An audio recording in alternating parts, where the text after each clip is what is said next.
So let's have a look. There we go. To record it. There we go, recording.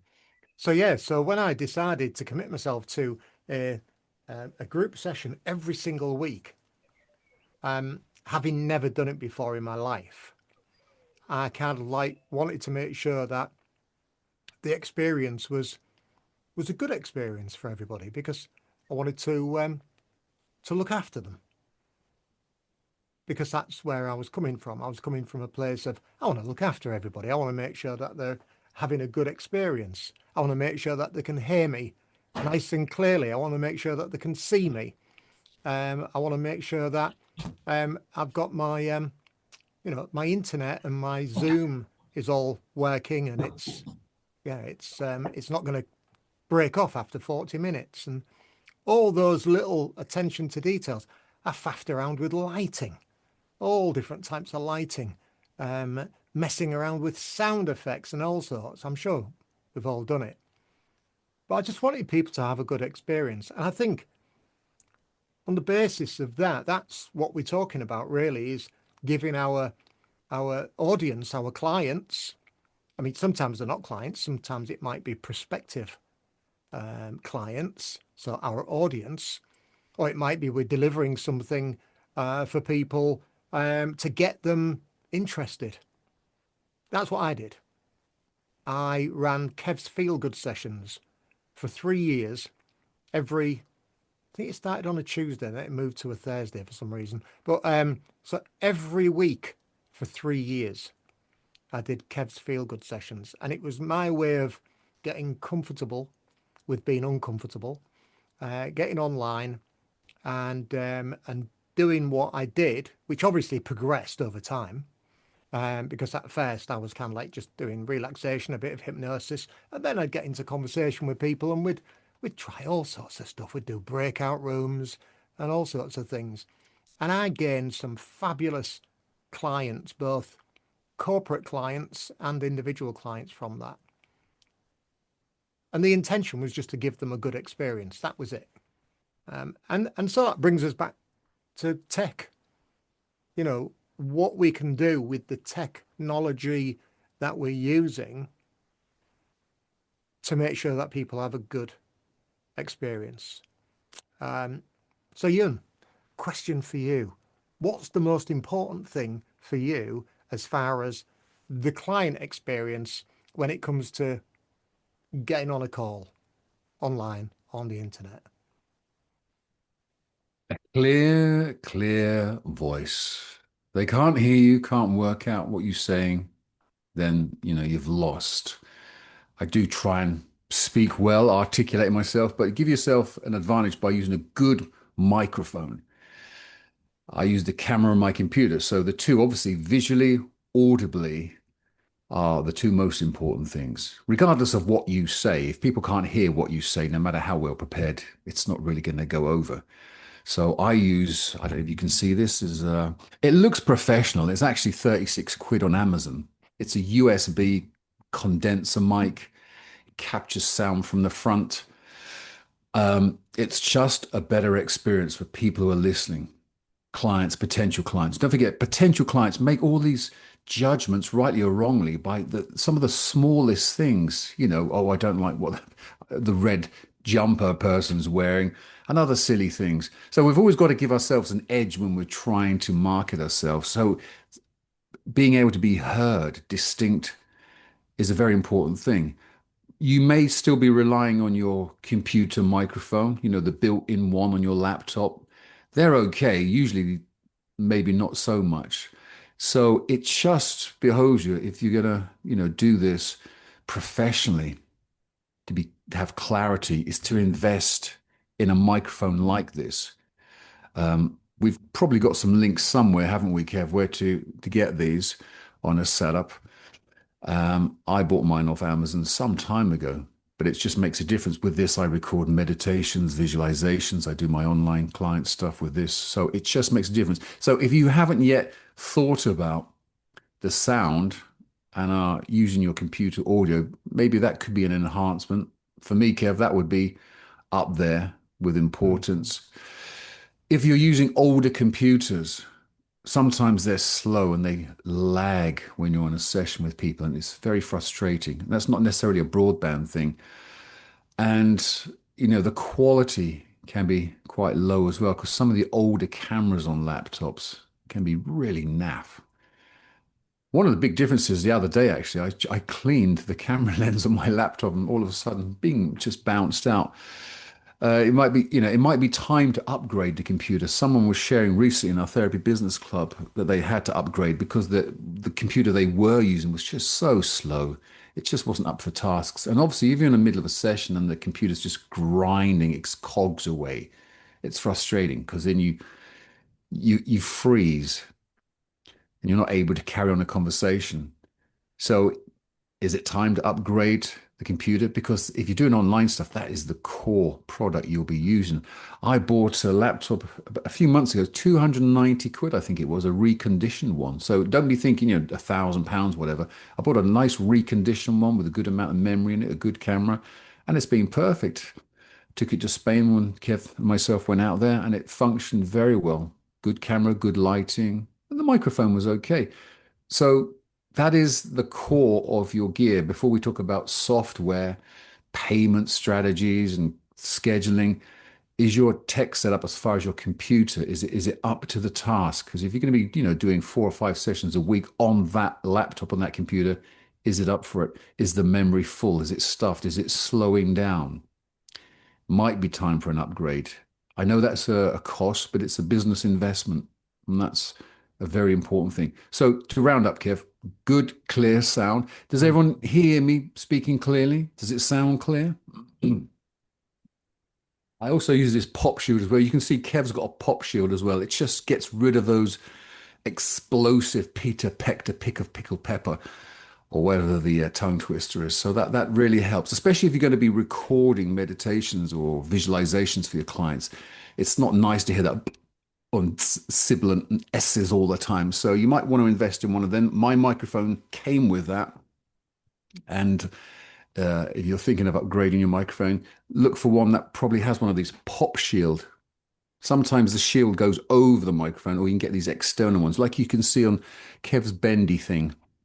Um, that is a good. That's it. That's a good investment. So that's where I'd start. Yeah, and I think still on with sound, having decent acoustics in your room as well. Because I mean, if you're in a glass house, you're gonna have really bad acoustics because glass um, basically isn't great for acoustics. And I've got lots of windows in my little office in my log cabin in the garden, and so I've got all of you can see my door and the windows covered over with a blanket, which is a removal van blanket. I've actually got either side of me here removal van blankets that just drape down and over the top because otherwise my sound is quite poor. But with those, I recorded my book for Audible just within this space without doing anything. But what a difference it made when I covered over the windows. Actually, I've got three screens here, and when I do recordings for anything that's more professional, I actually put blankets over two of those screens as well because screens are glass, and the basically bangs the sound off. And that was just some advice that I got from somebody with regards to acoustics. And I've got carpet on the floor as well. So, the size of your room does make a difference. If you've got a dedicated workspace, office, then it's going to help if you take into account the acoustics, but also the lighting as well. Now, whatever you've got in a sort of the background, Ewan always thinks my background is really, really busy. And I really like my background and I never kind of hide it. I'm not a fan of, what I'm saying is it's down to, personal taste. I'm not a fan of fake backgrounds.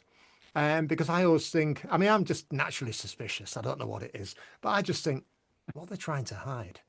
Do you know what I mean? And like, so fake backgrounds for me are kind of like just not, I'm not a fan. But if you're in an environment where you have to, because, you basically got the lodger walking backwards and forwards out the bathroom and you don't want them exposing themselves and things like that, then, I understand.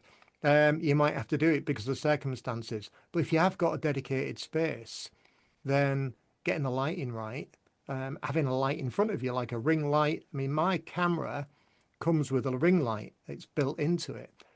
So the only thing is, my screens sometimes, if they're on and they're white, it makes me look a bit pale. So I'll like turn the screens off and stuff. But usually it's okay.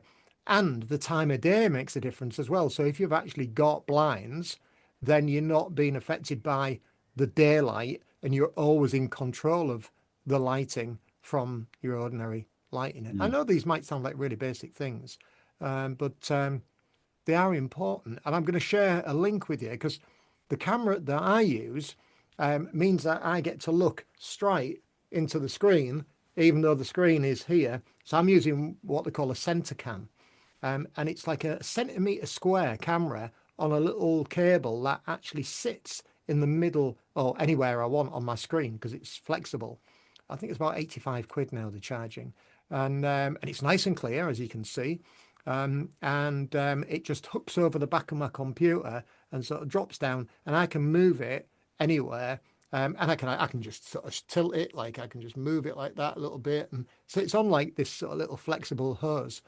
But it means that when I'm talking to a client, I'm looking directly in the middle of their forehead because there's nothing worse.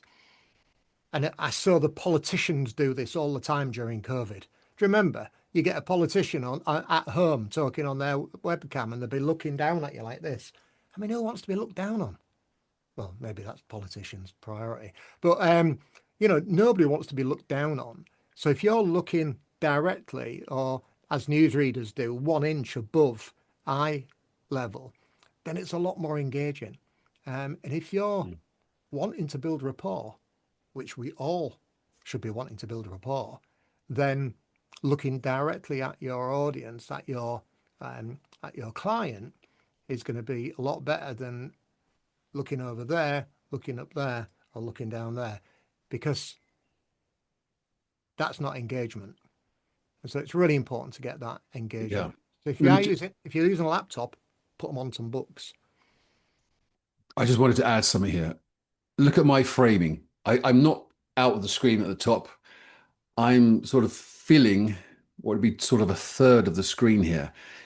And it's mimicking what photographers know as a sort of a 35 lens. Through those lenses, that's how our eyes naturally see people. We don't see 180 degrees unless you're a giraffe or a horse or something. This typically is the field of vision. So it's very natural, my framing that you can see right now. It's when you're down like this, it's kind of crazy, isn't it? It's very difficult. No one's going to take anyone seriously when you're speaking like this. So Sarah, for example, your head is way down. That just might be because of the way your camera's positioned and so forth. Sue as well, there's a lot of space around you. It's not wrong, but it just in some ways not quite natural. Sally's just adjusted that. There you go. That's a good frame. Not naming anyone, but you see how natural I appear here.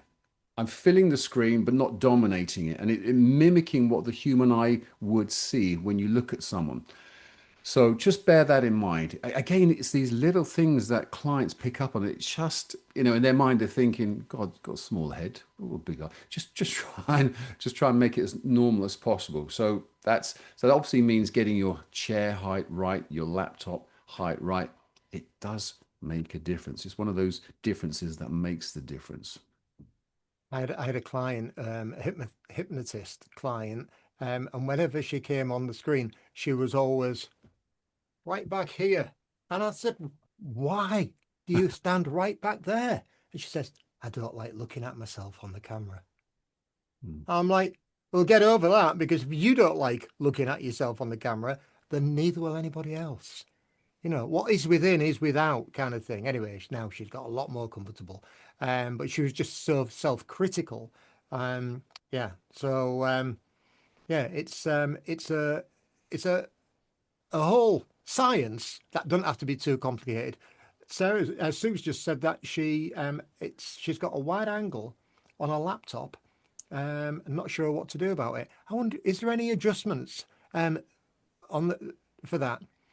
Well, it may be just a case of having to get a separate webcam that fits on your laptop if you wanted to improve the visual aspect of it. So, I mean, to be honest, you don't have to spend 85 quid on one. You can get one off Amazon, a decent one, for maybe 15 or 20 pounds. A USB, webcam, they're not expensive. And I look at all these things as being quite simply, as Ewan has already said, business expenses. I've ran bricks and mortar businesses, rented factories, had, vans and everything else. Business costs money. It's never been so cheap as it is nowadays.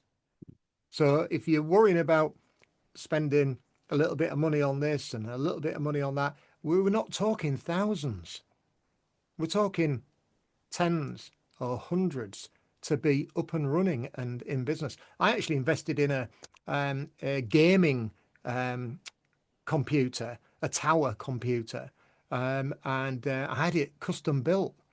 And I was thinking, whoa, this is going to cost me an arm and a leg because I'd used laptops and I'd like killed about 4 laptops over the years. And I just thought I need more memory because I do a lot of graphics and videos and stuff like that.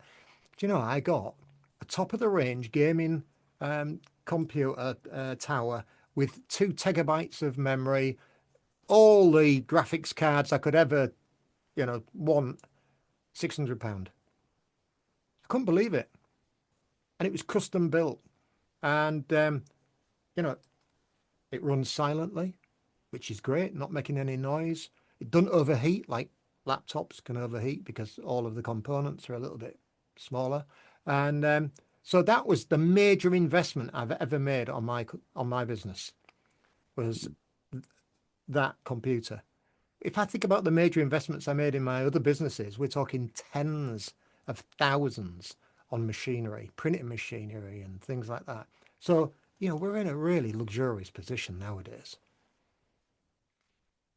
Sarah, you're commenting here.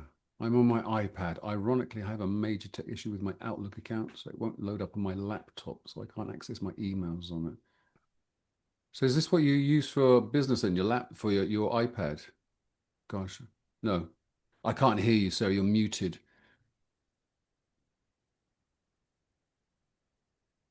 Can't hear you. Right, no. I have a laptop which Yeah. I bought last October, and I have no idea what's happened. It's had a major crisis, and my Outlook, I cannot get anything. I don't know if it's when it changed and updated, but I can't access any emails. So I'm having to access emails via my phone and iPad, and then send myself links via Dropbox usually to get on anything. So I'm on my old iPad tonight. I have no idea what happened. Ironic that it's a tech meeting, and I have a major tech crisis. Have you ever taken it to a tech company and said, sort this It's problem out for me? it's all that's left for me to do, quite frankly. Yeah, I am at the end of my tether. It was about to go on a magical carpet flying ride tonight. yeah, But yeah, Don't I'm do going to it, have to Sarah. take Don't it. do it, Sarah. Go see the IT person. yeah. Seeing do you know, I did it. I got gifted, a friend gifted me a new laptop. And I was having nothing but problems with it. Yeah. And I just decided one day to take it. And I gave it to the guy. And have you had it very long? October.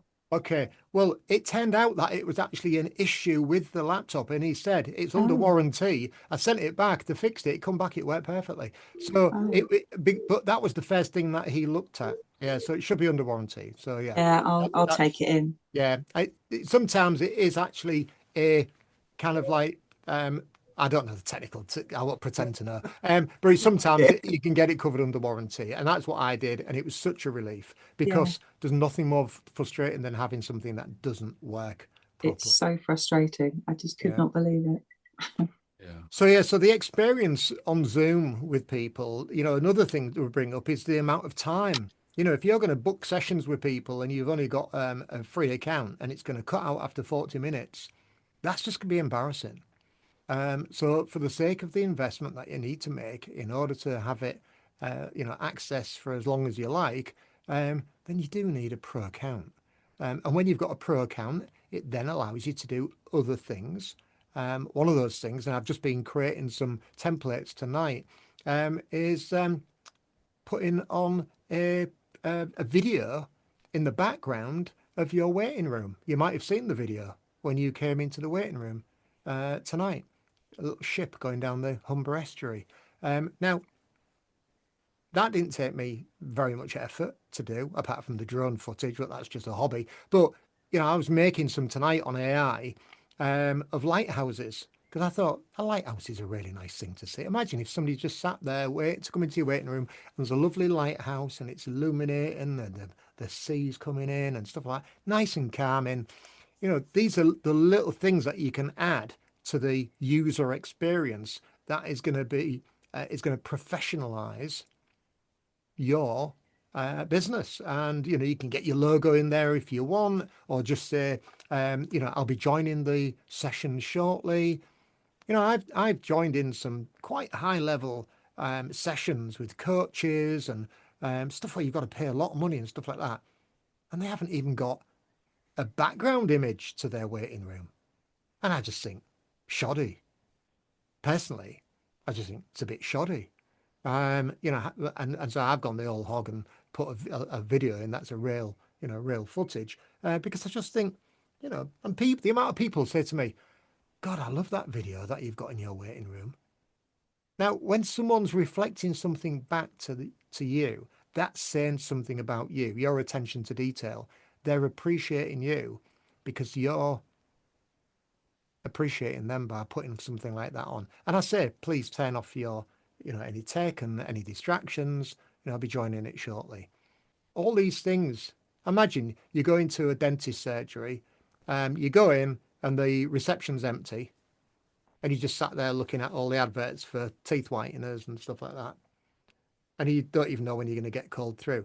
In contrast, imagine you go into a dentist surgery, you walk in and the receptionist welcomes you, and just checks your name off, and just has a little bit of chat about what you've been doing and stuff like that.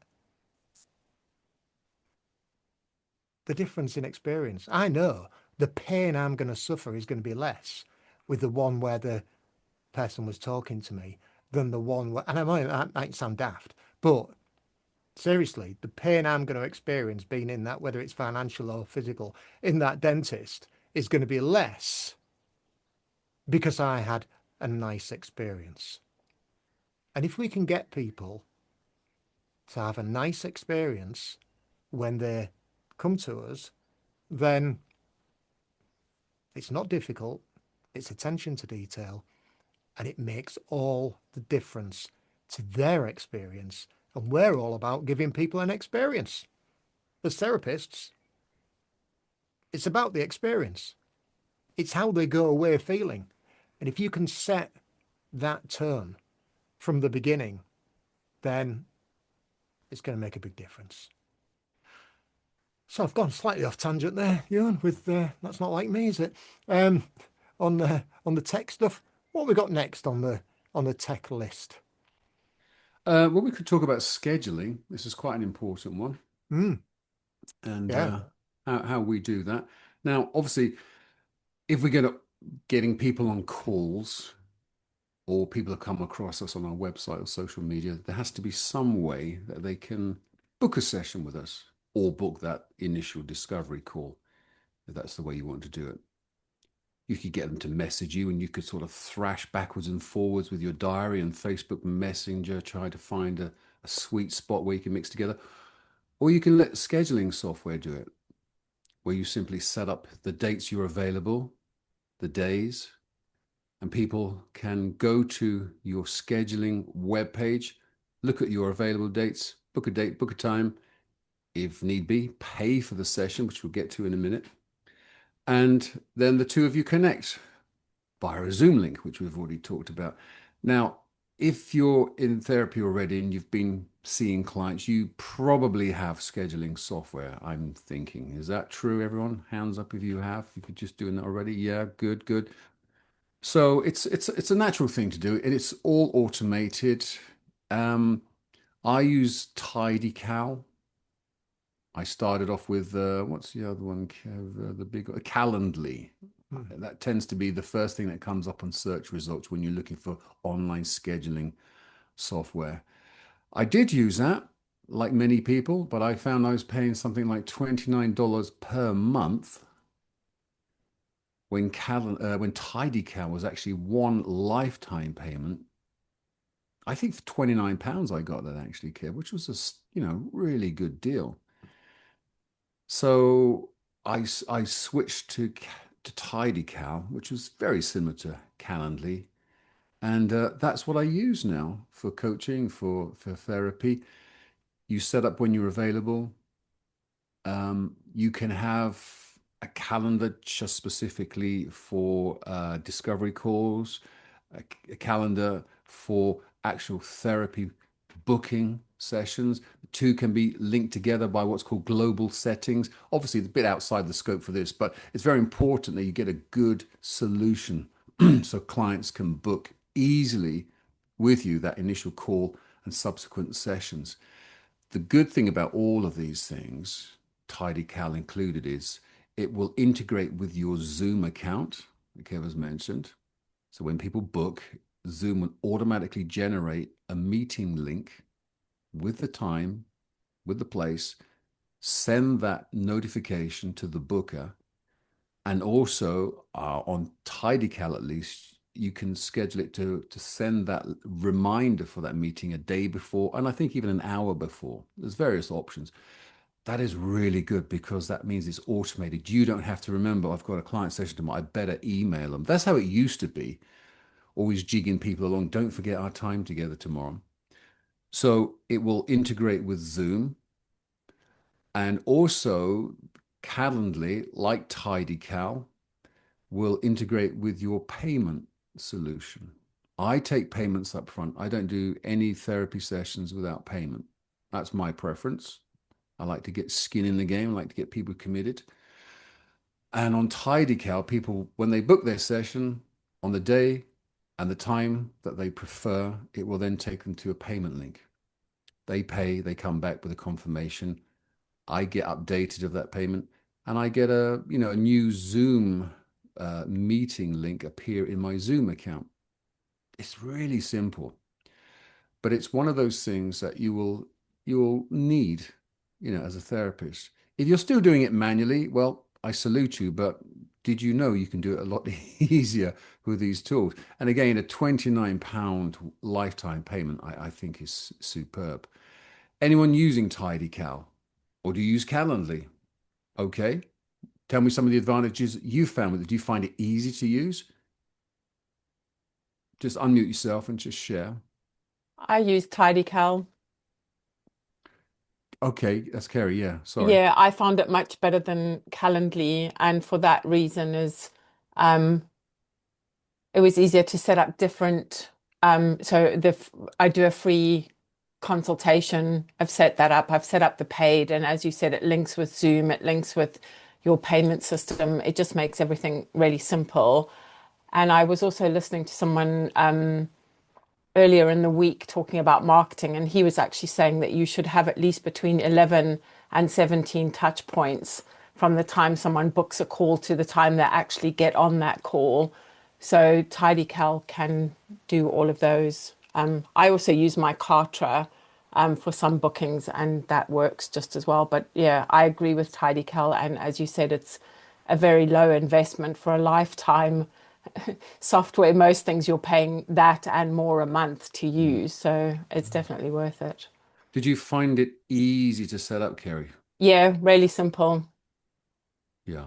Yeah, Just and the thing that I like is because I travel quite a bit as well, so it's a lot, you can just even on the go, you can go in and go, oh, I'm away these 2 days whilst I'm traveling, so no one can book, and then you just update straight away. Whereas I found, particularly with Calendly, is you put the dates in and then you had to refresh it and then you had to go back and you had to double check it. And I ended up with bookings on days when I wasn't available through Calendly, which I've never had through TidyCal. So mm, okay. That's a good. I yeah, mean, we're not pushing TidyCal no, specifically. but I use it. You use it.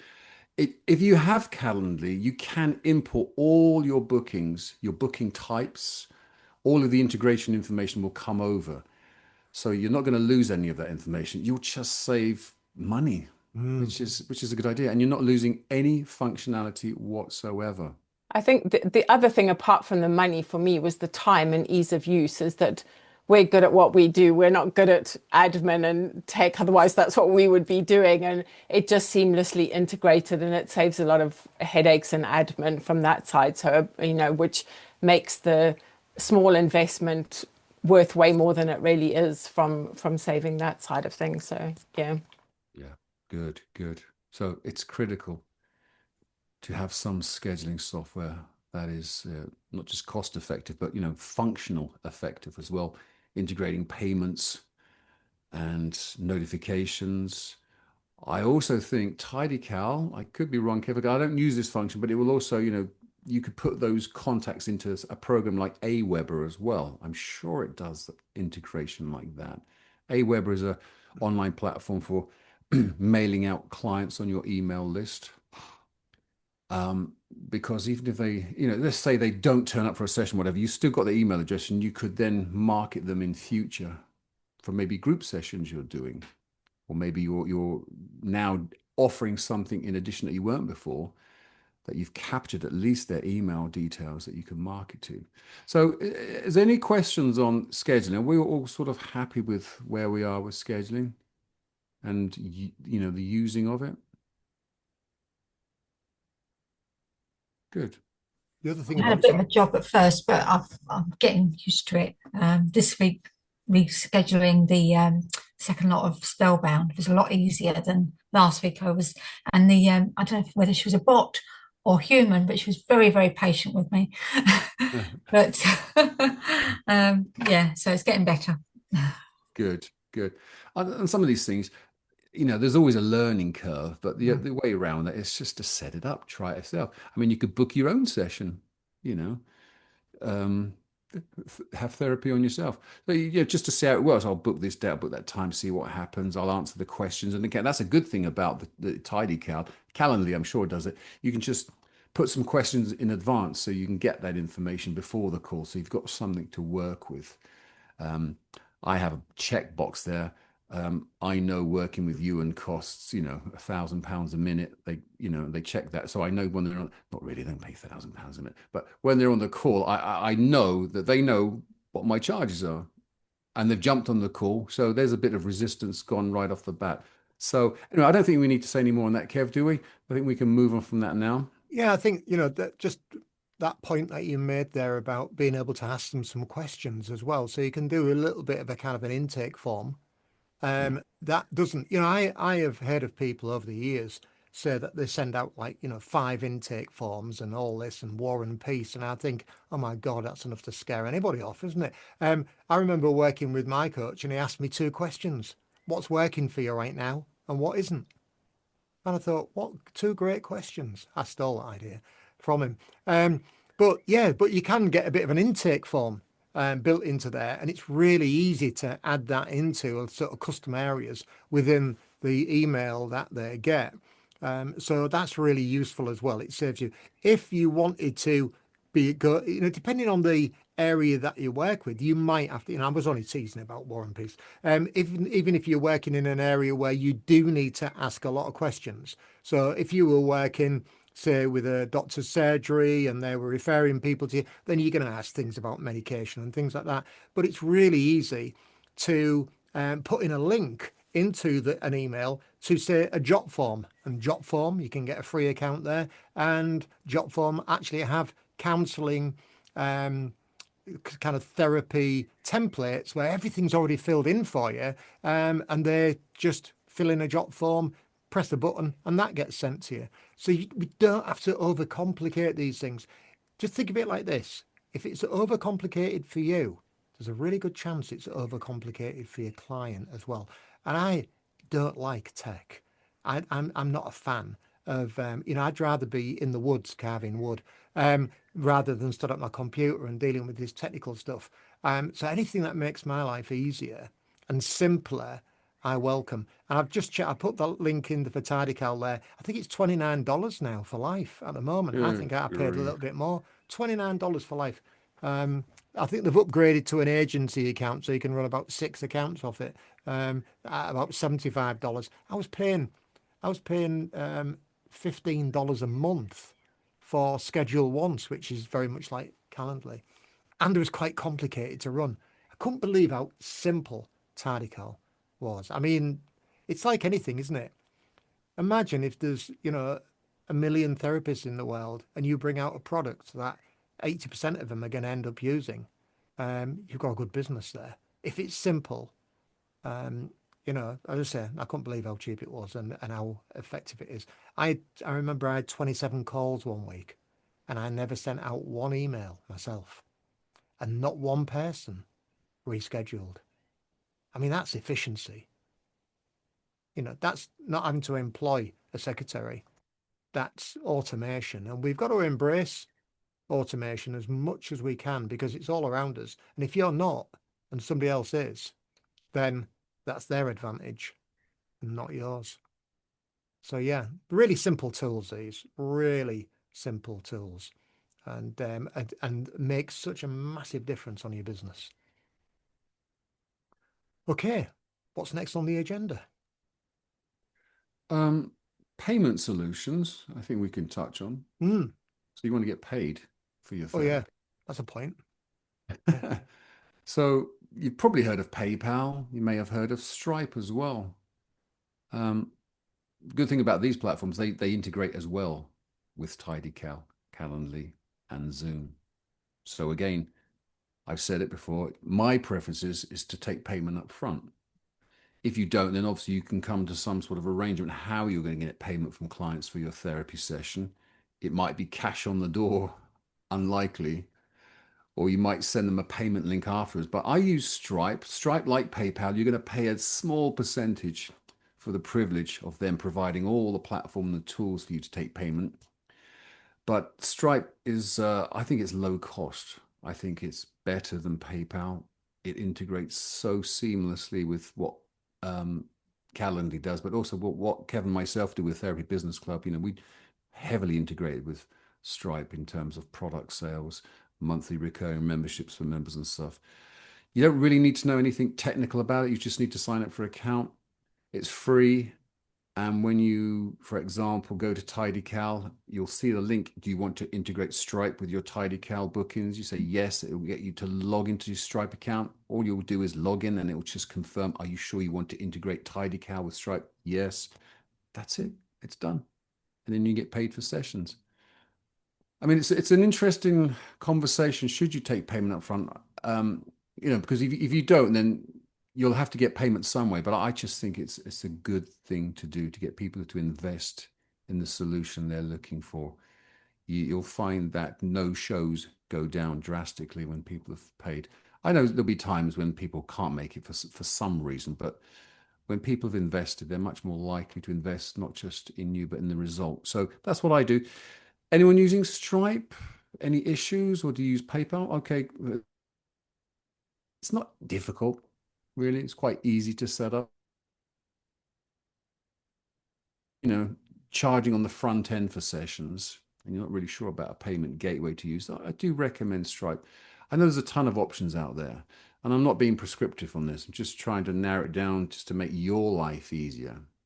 I use Zoom, I use Tidycal, I use Stripe, and it's a great flow.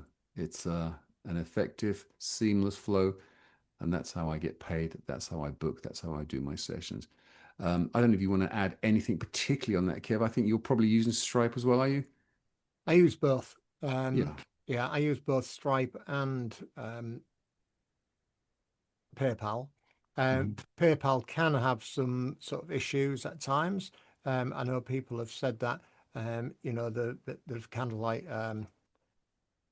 they've had accounts frozen and all that type of thing. So you've just got to, if you're handling a lot of money, I wouldn't leave a lot of money in these platforms, to be honest, because you have got a vulnerability, and they are alone to themselves. They decide. It's a bit like, losing a Facebook account and that. I've heard stories where people have had money frozen for months on end for no reason whatsoever. So you just got to be a bit careful, So when I see my sort of balance in my PayPal get to a certain amount, I dump it into my bank account. A nice little thing that I discovered about Stripe is that you, and I think you can do it with PayPal, but it looks more attractive on Stripe, I think, is that you can actually put in there a little sort of donation link.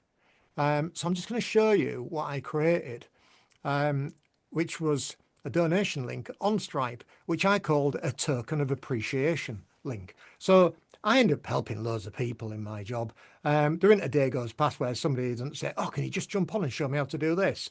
And I used to do it all the time for free. And then people would say, "How much do I owe you?" And I go, "Nah, you're okay." And I'm thinking, why do I keep saying that? So instead, I'll say, "I'll send you a token of appreciation link." And they get this. I'll show you what they get. Just share my screen. And if you'd like to make a donation to Kev Webster this evening, greatly received on that link. Minimum £50, please. So there you go. There is my token of appreciation link. It's got my marketing business name there. They put the amount in that they want. It says there, "It was a pleasure working with you. I appreciate your generosity." Now, if that ain't a suggestion, what is? This wasn't an original idea on my part, by the way. This was a coach who helped me for 4 hours.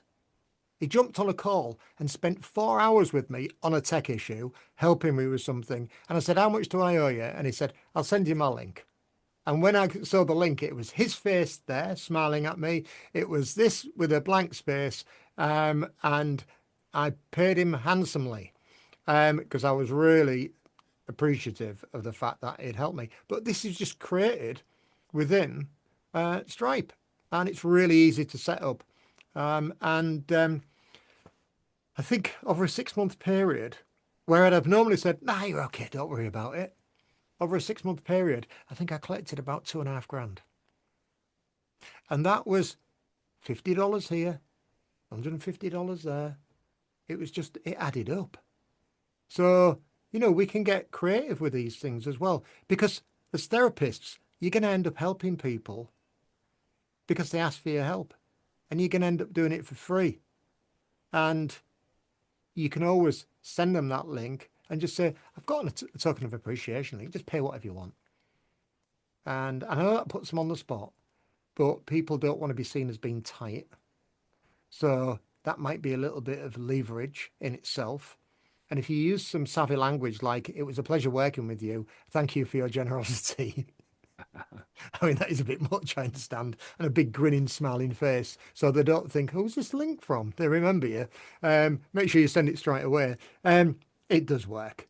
I'm teasing about, trying to force them to be generous. I would like to think that you've helped them and they're really appreciative of it. Yeah, I mean, it goes a long way. I used to have a buy me a coffee link where I'd say, "Oh, just buy me a coffee." "Buy you a coffee?" "Yeah, I'll send you a link." And it'd go to buymeacoffee.com and they would sort of give me a tenner or something like that. It was a bit complicated. This makes it so much simpler. And I've got that link saved on my computer where I can just find it and grab it and send it to them within minutes of finishing a call.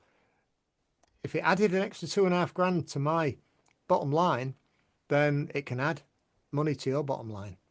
If you're helping people, which I hope you are, then and that's just done, kind of like, "Yeah, I'll help you with that." Then you never know. We call it not leaving money on the table. I was leaving loads of money on the table. I'm not leaving money on the table now. I'm getting it. So just a little sort of sidestep into to getting a bit more out of your technology.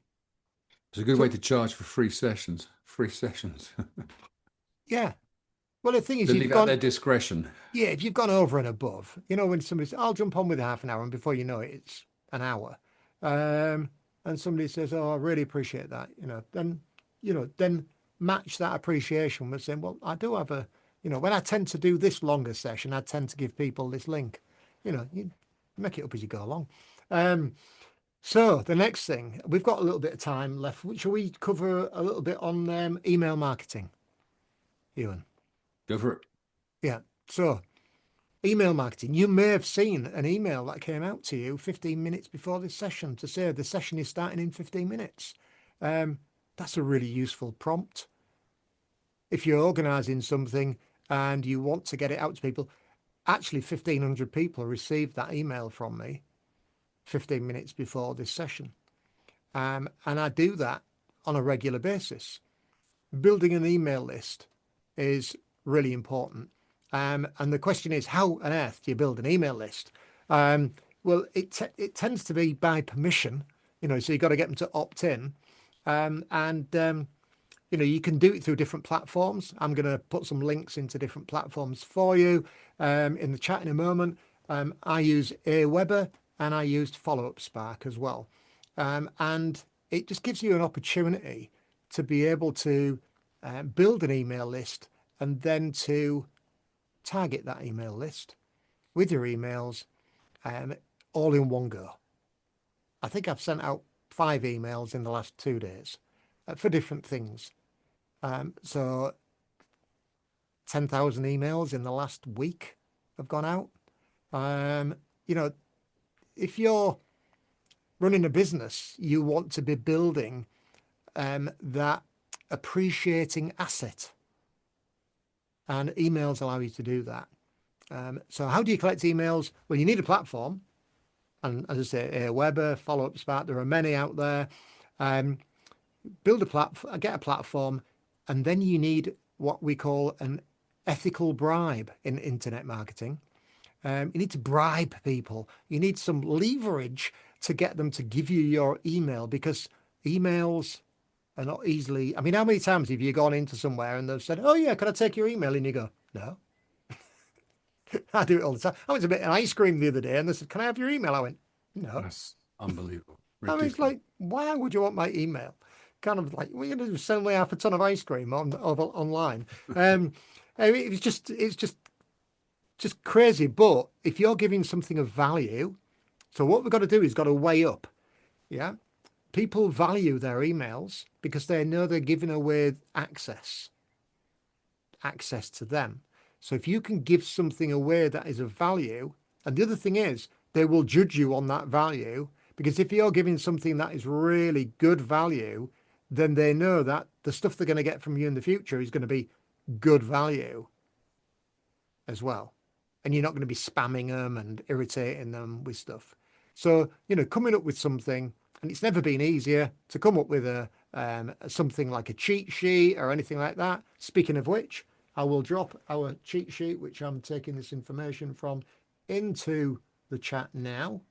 So there we go. So if you want to download that, that's just a cheat sheet on the things that we've covered tonight with some links in there as well. So you can go and explore them. There's a typical example of an ethical bribe. Now, I know I haven't asked for your emails for that, but that's because we're super generous. But we create products, cheat sheets, all that kind of stuff all the time. In fact, Ewan, how many people now have signed up for, have we got the email from giving away the client attraction challenge video? Is it about 80 people in the last 4 days? It's about 110, I think, the last Oh, time. wow. Bloody hell. So 110 people have given us their emails in the last 4 or 5 days because we posted on Facebook that if they wanted to grab hold of this, the full video and all of the PDFs, then they can get it for free. And they saw that it was valued at around about $498. So it was a freebie, and so they rushed. I think within 15 minutes we'd got 50, something like that, because they saw the value in it. So you can't be a skinflint, can't be a cheapskate. You've got to make sure that you're giving something of value. You got to put some effort into something. There's nearly 2 hours of video in that freebie, isn't there, Ewan? Yeah. Or just on Aweber, Kevin, for example, they give you templates for what we call lead magnets. Yeah. things that compel people to come in so that you can have them as leads and get their email. So you can change the details. You can have when they've opted in, they've given you email address. That dog. When they've given you that email address, they'll go off to a page where then you can show them what that PDF is. It might be a meditation. For example, Kat, you've shared with me a meditation you're doing, a guided visualization. Excellent. That's a great lead magnet opportunity to build your list. A 30-minute or so meditation, something useful. It could be a PDF that you've used ChatGPT to generate. It doesn't matter, but it's just result driven. Why should they give an email? Well, as you do so, you're going to find a lot more confidence in your life. Okay, yeah, I'd like confidence. Email, it's low resistance, isn't it really? Perhaps a first name, and in return, you'll deliver that and you'll get an email address. And the good thing about that is sometimes these people who come into your orbit, you don't know who they are. They're just anonymous email address, but you can further market to them. And it's another touch point. They might not respond at first time, second time, third time, but because you're visible marketing to them, they think, you know what? Yeah, I'm going to get in touch. I'll click that link and see what this person's all about. They go to your website, they think, this is speaking to me. Book a discovery call. I know it's a numbers game.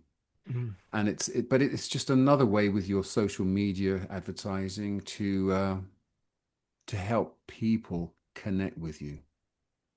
So Kev and myself do this. We build lead magnets, once every 2 weeks. And as Kev has always said, always email marketing, and people respond, not just to jump on calls like tonight, but to buy products. So the costs that we have for Aweber and other these tools, they're all covered by the responses we get from these emails who pay for the service over and over. So, yeah. And once you've done that, you obviously need a landing page where they're going to go to, where you're selling the sizzle of what they're actually getting. And I built one today from one of our clients who's on the Therapy Business Club. So I'll just share what I built today in half an hour. It took me half an hour because he's actually got the link in a book that he's just published. So what he's doing is he's giving away a cheat sheet, and it's given away in the back of his book that he's publishing on Amazon. And then when they've clicked on that, it'll take them to his website. So that is then getting their email list. So his book goes on Amazon, the link's in his Amazon book. They're gonna go into the book, type it in. They're gonna come to this page here. So I'm just going to share that page with you. I'll give you the anatomy of essentially the anatomy of a landing page. And so it says at the top exactly what it is. A free checklist, a 60-second anxiety eraser, crush pre-game anxiety in 60 seconds flat, a proven mental hack from a Navy SEAL doctor, now yours free. So it's giving some details, bullet points. AI did all of this. He did this himself, the AI. He actually did this himself and supplied this to me. And then all I did was put this here, this little capture for putting the name in. So if I was to put my name in and my email in there, which automatically populates it, then I just click on there to grab the checklist now. That automatically triggers a response where I will get an email back with the PDF that is this free checklist. So I'll get that PDF as an email, all automated, and that email goes off into the email list that he can then, well, I can then, because I'm managing it for him, then email his clients with in the future. And I say, so all you need is a landing page. And Aweber allows you, this is built on his website, but Aweber actually has templates, as you said, not only for the products, but also for the landing pages, which I know, Gwendolyn, you want some help with, so that, people can give stuff away and have a seamless process of doing that. And as I say, it really is, it really is simple, or get somebody to help you with it. Hi, Sue. Yeah, you got a question? You just have to unmute yourself, Sue. It's not unmuted yet. Sorry, I thought I had. when you do something like that, how do you do the double opt-in? Because if somebody's expecting cheat sheet, Yeah. but I've always been told you've got to get someone to opt into your email list before you can send them anything. Yeah, well, they How do. does that? They get an email to say, um, click on this link to receive your PDF. Oh, okay, So there's the right. opt-in, and you're accepting. Oh yeah, it's got a Yes. dedicated email, domain email, and it's got his home address on there because of all the kind of legal Yes. side of things. Yes. All of that is taken care of in that process. Okay. Thank I you. would say switch off the double opt-in. Don't use that because it requires people to see that email and click it, and 50% won't. Mm. That's a fact. I never use it. Are That's my practice. are there not some legal implications for having a double opt-in, or is it just a preference? No, it's just making sure that that is a legit email address Okay. because they have to click it. So it wouldn't get to a fake email address. It would only go to a legit one to be clicked, of course. So in some ways, My web guy told me I had to have a double opt-in. they don't have to. It's not. It's You not a don't have legal to. require. Okay. It's not a legal require. It Okay. just means your list will probably be cleaner. But I'm prepared to take Mm. the risk that most people will put in a legitimate email address. Otherwise, I know I've done this for years. If you have double opt-in, there's a Mm. percentage. It can be up to half of people who, when they see that, please confirm your subscription, think Mm. bollocks. They don't. This Mm. just don't do it. I'd rather take Mm. the chance. It's a real email address. I get them in there because I want them to have that document straight away. It's a personal preference, but I've done this a lot and it just works for me better that way, to be honest, Sue. Thank you. Yeah. Gwen. Yeah, I've got a business email on my website, and I've got Aweber, but Aweber wants it verified, and I can't seem to do it with Wix. It's always Wix. That's where I'm having the problem is actually getting it verified. When you say business email, what do you mean? Do you mean it's It's part of the bit. It's part of my website, so it's a business like Gwen at highlandstherapy.com. Okay, so that means that you're going to have to do something with is it the MX setting or the DKIM settings, Ewan, which Wix should help you with? Well, I'm going to have to ask them because I can't. I Yeah, can't. Aweber will give you 2 bits of settings that you have to add to your server for that to be verified. It is easy once you know how to do it. I'm happy to do it for you if you want, Gwen, but that's what it's talking about. And just don't ever use service addresses like info at, support at, help at, sales at. Aweber hates these. Google hates these. Always use your name. Yeah. Okay. Stating the obvious, maybe. But so you make your form on Aweber. Yes, you can.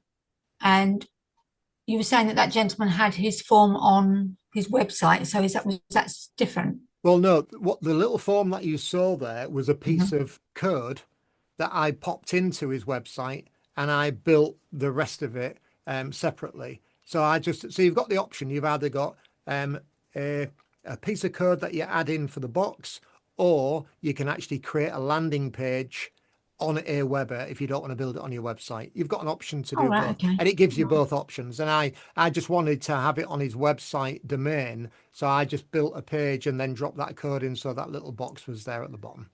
Okay. And it doesn't need to be anything complex. I mean, I just put a link in there, Gwen. Right. And others actually. It's just a benefit you're offering. Yeah. Not long-winded.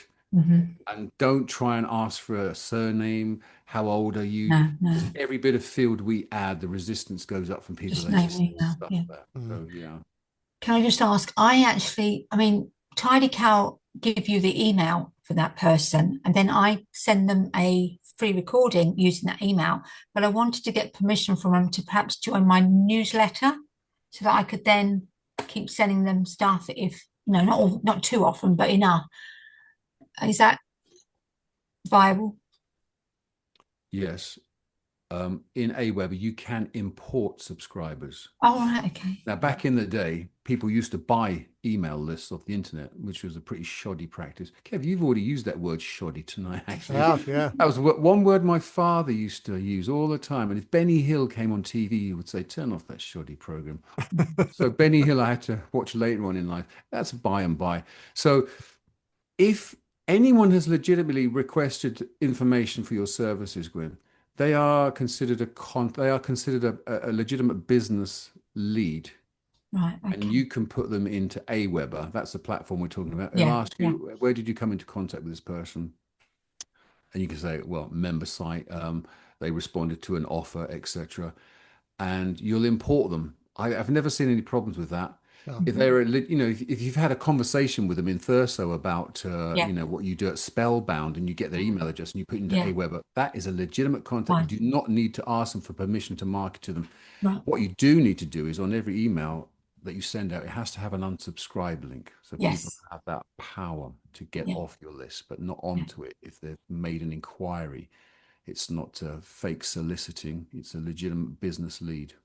Okay. Yeah. That's great. Thank you. But it makes a lot of sense, doesn't it? It makes a Mm. lot of sense to build an email list. It Yeah. really does. Yeah. But I say it's an exchange of energy, of value. You know what you're giving them in return to get that email list. If you want to have something on automation like we have, where we're building our list all the time, because we know there's an old saying, wasn't there? The money is in the list. Mm. Right. Okay. And it is true. And there is a learning curve to it at first, and there is some expense to it at first, but it then becomes real estate, virtual real estate, and an appreciating asset as well. Yeah. With Aweber, you get up to 500 emails for free. That is, you can build one list with up to 500 contacts. Doesn't cost you a damn thing. And it's a great way to see how it works. How do I create a landing page? How do I cultivate contacts? How can I send out a campaign, a message to these people? So if you're not yet doing email marketing, I do recommend go to aweber.com, sign up for a free account, and you can play to your heart's delight. Start building that list with people you've already done therapy with. I'm sure you have some email addresses you Yeah. can import and start doing this. And writing an email is a craft in itself. You can use ChatGPT to do that, of course. Avoid spammy words, and dollar signs and everything, but make it part of your marketing arsenal. It will pay off long term. Little thing about ChatGPT as well, if you've got a load of emails that you've collected from people because they've given you those emails, yeah, you can get them all, copy them, the name and the email, put it all into ChatGPT and say, please turn this into a CSV file so that I can upload it to Aweber. It will actually format it for you into a CSV file that you can download, and then you just mass import into Aweber. Job done. That is a really simple hack. So don't be copying John email address and doing it like that. You just drag it all in, go plonk, and literally it will put it into a CSV file. It'll put it into the columns the correct way. I do that all the time. Because what I have is that when people join Hypnosis Business Club group on Facebook, I ask people to give me their emails if they would like me to send them their practitioner bulk package. And they put their email in. Well, there's no way of extracting the email without putting some dodgy software into your Google sort of browser, and Facebook might ban you. My son goes in and he basically copies their email into a Word document every day. And then at the end of every 2 weeks, he sends me that Word document, and I get that Word document, drop it into ChatGPT and say, turn that into a CSV file for me so I can download it into Aweber. Like that, seconds. So don't underestimate the work that ChatGPT will do for you. It'll write emails, it'll write sequence of emails, it'll make life so much simpler. But yeah, just a little tip there to help you simplify the grunt work that Yeah. we used to have to do. All this is to get you concentrating your time and energy on therapy, helping people. Some of this stuff is a necessary evil. So the easier and the more automated it is, it gives you more time to actually be in that space, holding that space for your clients and getting a transformation. Of course, to engage them, some of this knowledge is necessary. So don't get burdened down with this. Just start doing it, or doing more of what you might already be doing. Mm. You get better at it, and you will free up your time for what you really want to do, what your heart is, and that is helping people find a result in life. Do we have any questions before we close? It's not a question. I was playing around on ChatGPT today, and I pressed the button for Sora, and I have got a paid account, so they said I could actually do some images, and they're doing videos as well. I got the prompt from ChatGPT, put it into Sora. They did give me some really nice images and a couple of videos, but I thought I could do better. So I actually put that prompt into VEO3, and that was it was actually an 8-second video with music and all the sparkly bits that was going through it. So I was quite pleased. It was just, half an hour playing around. You sound like you're playing in the sandpit of AI. Wonderful. Well, it sounds like you're having fun, and the video side of things is expanding very quickly. I was doing some stuff on video. In fact, the post that I put on my personal timeline was just for fun, caption this video. I actually created in about 5 minutes on AI with a man with a cage over his head, and just got it to circle around it. Just a bit of fun, really. And I just thought, wow, that created a really dramatic image, a good metaphor of being caged. And posted it. And I mean, when I looked, I think I had 8 comments within 10 minutes. Now, that's engagement. That's valuable to get engagement like that. It's a bit of fun, but it's stimulating the Facebook algorithm. So my post will go out to more people and everything else. So yeah, embrace AI. It's there to be used. It's not going anywhere. Use it to help your life be simpler and more creative, or to give you more ideas. And you will reap the benefits as well. Wonderful. Any other questions? Kat. Hi, Kev. Hi.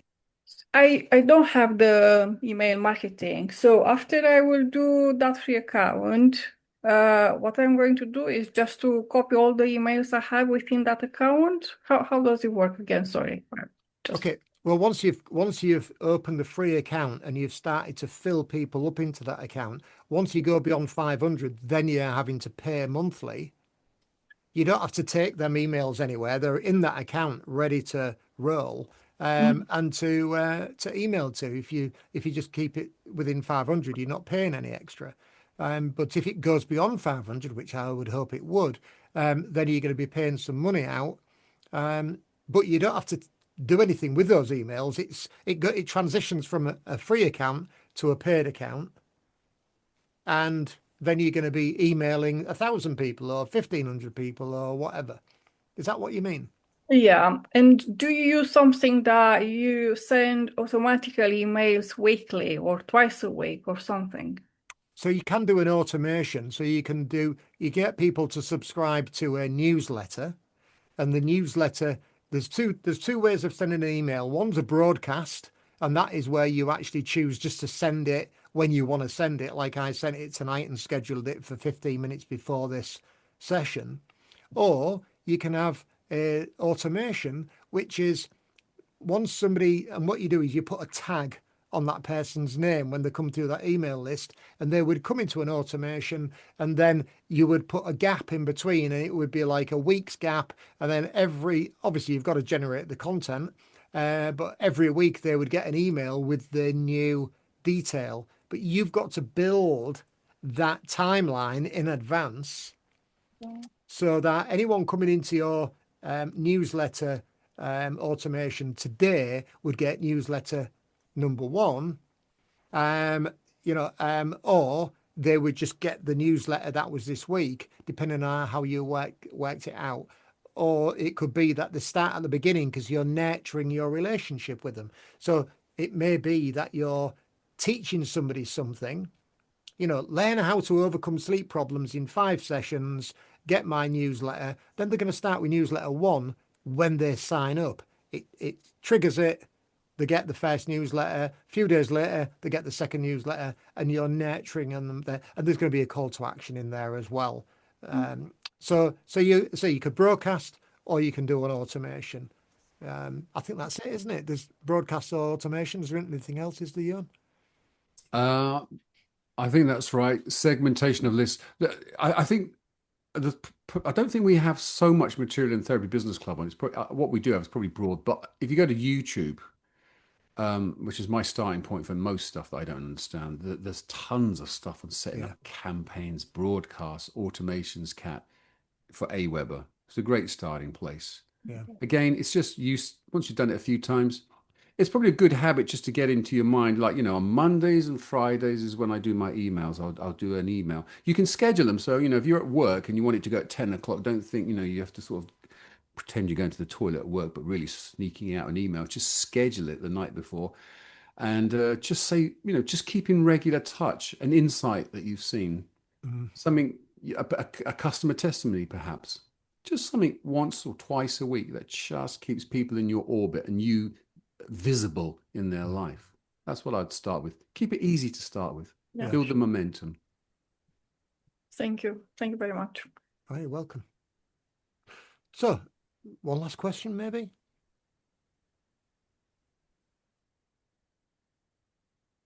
Sorry, just a quick one. When you do your social media, do you do it from your website and schedule it out to all the different platforms, or do you do it to each particular platform, or do you use Planner for scheduling? I just do it manually. To be honest, right. I don't automate my social media. I do it when I feel like doing it, because I quite enjoy it, and I tend to be more spontaneous in the way that I do it. I don't schedule it, but you can schedule it through stuff like Hootsuite or different scheduling apps, but I personally don't. How about you, Ewan? Do you schedule yours, or do you just do them as? I know on my phone, if I do a Facebook post, it will give me the option to share it to Instagram, because I've linked those accounts on Meta. Yeah. So I do that. Right. Okay. If I've done a YouTube video, when I've done the YouTube video, there's a share icon under the YouTube video that I just click that, and it will grab the thumbnail, the description, the title of the video, and I might just add, just uploaded this today, at followers, at highlight, and then bang, it's away. So that's as much as I do, Gwen. Okay. Yeah. No, it's just my website. Well, one of the managers said about scheduling it once a week from the website, and I just keep forgetting. I automatically go straight to Facebook, do it then do Instagram. I just wondered if anyone else did it differently.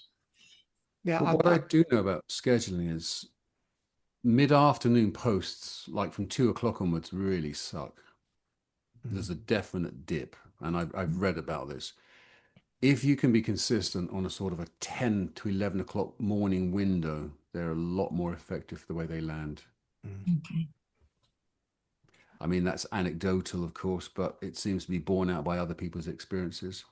I know it's tempting, at nighttime, we've just thought, oh, that's a bloody great reel. I'll put that on Facebook right now, and it's 10 o'clock at night. It's not the same. I think Kev's already mentioned the point of getting up, loading a video to YouTube. Don't put it out straight away. Load it up with all the details and let YouTube do all its indexing, and then schedule it for the next day. So, yeah, I hope that's helpful. But say, don't get overcomplicate things. Don't overwhelm yourself. Relax into it, and feel your way through it.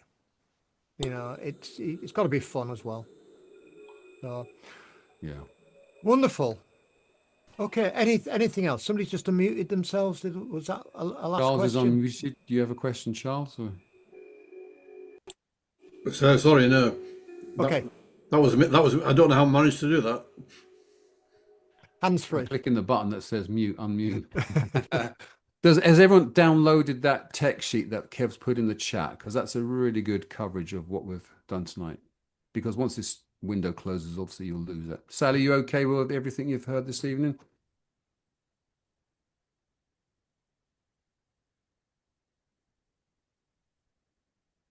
can't hear you. Oh, there you go. Yeah, it's been really good. It's just yeah, a lot of I'm not even there yet anyway with all the emails. And I thought, well, like Kev, when you said you put the caption on, I was just trying to remember how I gave you my email. Did you put a caption on it, and then you get, just say the one you used as an example, and then people click there what they think it should be, and then did you follow that up with if you want more information, leave your email below? Is that how you got my email? I can't remember. Is that how you issue your emails? You probably opted in for something that we'd done, and that's how we got your email. There's been that much stuff. I mean, you've been with us a long time, Sally. There's been Yeah. that much stuff that you'd probably opted in for something like maybe the imposter syndrome thing or something like that. There's been that many. So I'm not sure where you came in, but we'll have captured your email through an Just opt-in for at just for some a point. start off, if I was to put like a little, like you said, just like a little, put your opinion there, would that be like a good gateway into getting Not somebody? not in a post, no. No, No, not in a post. I mean, that you'd have to transition them from the post on a link to a landing page of some kind with an opt-in form, so they put their email in there. That's what you've got to create. Yeah, it's another step. There's like 3 steps to it, and you need the platform, the email platform, to receive that final step of your email, and then it's happening. Yeah. But as I It's said, just Ewan said, have a look on YouTube and just look at how do I set up an email capture and campaign. And you can have somebody who'll have made a cartoon about it or something like that. Really easy. It's a lot easier to watch it being described like that than it is to explain it. I found that anyway, because I'm, as I said, not great at tech.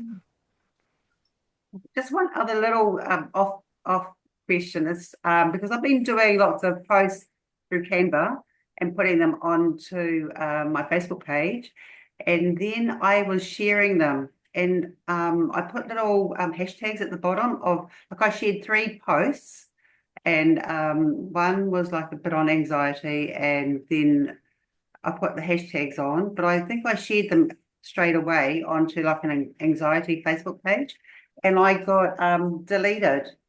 Why would that be, do you think? Yeah, because you've got to ask permission.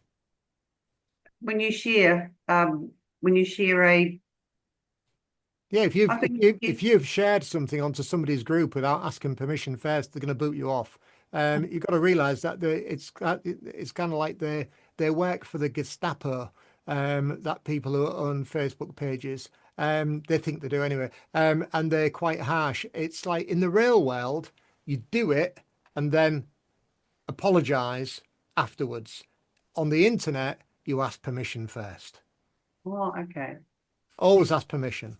But if you're trespassing, hey, you're not allowed to come on here. I'm really sorry. I won't, I got lost. Fine. Okay, there's the road. Oh, because You like don't you've get joined you don't get booted off. Just because you've joined the group doesn't give you the option to post in that group. It'll tell you within the rules, but always seek permission. Otherwise, you'll be booted out and you'll never get back in again. Because the seat has been spamming it, and if everybody did it, it would be chaos. Okay. Yeah. I tried to purchase the fertility package you've got, but I couldn't find, I know it's a really good price, but I couldn't find the coupon to be able to use that. I've always paid full price, so I just couldn't get my head, well, I just couldn't find it. The coupon code is in the Therapy Business Club private Facebook group, and it's right. it's tagged at the top. Right, private Facebook group. Yeah. Thank you. Yeah. Okay. Okay. Yeah, I was looking everywhere on the actual therapy club, and I just couldn't find it anywhere. And I thought, oh, I'll wait. I mean, that is a good point, actually. I probably do need to put it in the members area. It's only in the Facebook group. But it is in the Facebook group, definitely. Oh, okay. Yeah. TBC Spring 2025. That's a bit outdated now, isn't it? I need to think of something a bit more zippy. TBC Summer 2025. Yeah, then I'll have to update it in autumn. I need to make it a bit more generic. Leave it as it is. I think so. Okay, everybody, it's been a pleasure. Great to see you all. Thank you for Thank you. coming and spending time with us. And we'll see you again real soon. And All right. have a fabulous week. Yeah. Sleep well, everyone, tonight. Thank you All so right. much.